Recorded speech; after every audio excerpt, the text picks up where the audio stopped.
తాగినా, పగలు తాగినా, ఇక్కడ తాగినా, ఇంకోటి నలుగురు ముందు తాగినా, ఒంటరికి తాగినా తప్పే అవుతుంది, పాపం పాపే అవుతుంది, దాని జోలికి వెళ్ళకండి అని చెప్పి ప్రవక్త ముహమ్మద్ సల్లల్లాహు అలైహి వసల్లం అన్నారు. అలాగే ఈ యొక్క మద్యాన్ని, మత్తు పదార్థాలని అరబీలో ఖమర్ అంటారు. ఖమర్ అనే పదం ఖురాన్లో కూడా వాడడం జరిగింది. ఖమర్ అనే పదం ఎందుకు వాడారంటే ఇది కప్పి ఉంచేస్తుంది అన్నమాట. ఒక దుప్పటి కప్పినట్టు కప్పి ఉంచేస్తుంది. మరి మత్తు ఎవరైతే సేవిస్తారో, మద్యాన్ని ఎవరైతే సేవిస్తారో వారి యొక్క మస్తిష్కాలపై, వారి యొక్క ఆలోచనలపై ఒక కట్టెని పడిపోతుందంట. ఇంకా వాళ్ళకి ఏం కనబడదు, వాటికి మంచి ఆలోచనలు రావు. ఎంతసేపు చెడ్డ ఆలోచనలే, మంచి చెడుల మధ్య విచక్షణను వాళ్ళు కోల్పోతారు. కాబట్టి ఆ యొక్క ఖమర్ అనే పదాన్ని దాన్ని వాడడం జరిగింది.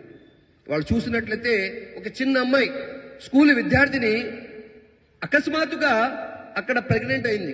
ఏంటి ప్రెగ్నెంట్ అయింది, అసలు అమ్మాయిని బయటకు పంపలేదే, స్కూల్ కూడా వెళ్ళలేదే, ఎలా అఘాయిత్యం జరిగింది, ఏం జరిగింది అని చెప్పి చాలా వివరణ చేసిన తర్వాత, పరిశోధన చేసిన తర్వాత, కేసు పెట్టిన తర్వాత తేలింది ఏంటంటే మొత్తం సమాజం కూడా తలదించుకునే పద్ధతి ఏంటంటే ఎన్నో రోజులుగా కన్న తండ్రి ఆమెని బలాత్కారం చేస్తున్నాడు.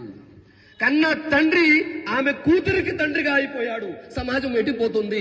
ఒక చెల్లిని ఒక తమ్ముడు చెరుపుతున్నాడు. అరే ఒక సిఐ ఎస్ఐ ఆడ ఎస్ఐ ఉంటే ఆవిడని చెరుపుతున్నాడు. ఏం జరుగుతుంది సమాజంలో? రక్షణ ఉందా? ఒక్కొక్క మహిళకి ఒక్కొక్క పోలీస్ ఎక్కడి నుంచి తీసుకొస్తాం? ఒక పోలీసే భక్షకుడు అయిపోతే, రక్షించేవాడే నిన్ను శిక్షించేవాడైపోతే, నిన్ను భక్షించేవాడైతే రక్షించేవాడెవడు? ఎన్ని చట్టాలను తీసుకొస్తాం, ఎంతమంది పోలీసులను తీసుకొస్తాం, ఎంతమందికి రక్షణ వలయాలు కడతాం, ఈ మహిళలకి రక్షణ ఎక్కడి నుంచి ఇప్పిస్తాం? కాబట్టి మనిషి యొక్క ఆలోచనలో మార్పు రావాలి. ఈ మద్యం అనేది ఇది ప్రమాదకరం, నన్ను జంతువుగా మార్చేస్తుంది, మనిషిగా పుట్టినా కూడా అని చెప్పి ప్రతివాడు చీత్కరించుకోవాల్సిన మద్యం అది. కాబట్టి ఈ యొక్క భారతదేశంలో ఎక్కువగా దేవుడున్నారు అని నమ్మేవారే ఉన్నారు. ఏదో ఒక మతానికి చెందిన వాళ్లే ఉన్నారు. కానీ ప్రతి మతం కూడా అదే చెప్తుంది కదా, ఇది మద్యం ప్రమాదకరం అని చెప్తుంది కదా. మరి ఆ మద్యం జోలికి నువ్వు ఎందుకు వెళ్తున్నావు? ఆ మద్యాన్ని ఎందుకు సేవిస్తున్నావు? అంటే దేవుడి పట్ల నీకు సరైన విశ్వాసం లేదు. నువ్వు మోసం చేస్తున్నావు, నువ్వు అబద్ధాలు చెప్తున్నావు, నేను గొప్ప దైవ భక్తుడిని చెప్తున్నావు.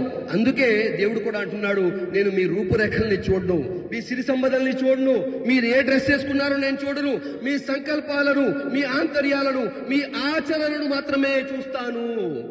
ఇవాళ డ్రెస్ కోడ్తో మనం ఏంటంటే మోసం చేస్తున్నాం. ఎవరినైనా మోసం చేయొచ్చేమో కానీ ఆ దేవుణ్ణి మోసం చేయలేము. ఒక చిన్న సీసీ కెమెరానే మోసం